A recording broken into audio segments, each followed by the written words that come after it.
স্বর্ণের চেইন দিলাম, আংটি দিলাম। টুপা টুপা এই পানি ভর্তি গ্লাসের মধ্যে কতগুলো ক্লিপ রাখা যাবে চলুন দেখা যাক। একটা, দুটো, তিনটে, চারটে।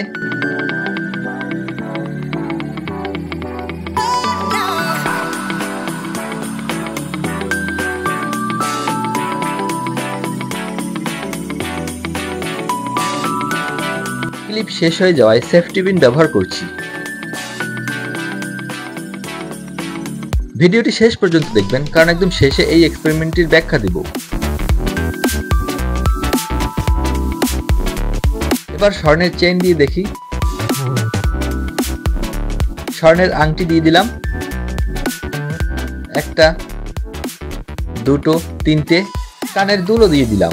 এবার সবশেষে পায়ের নুপুর দিয়ে দেখা যাক কি হয়।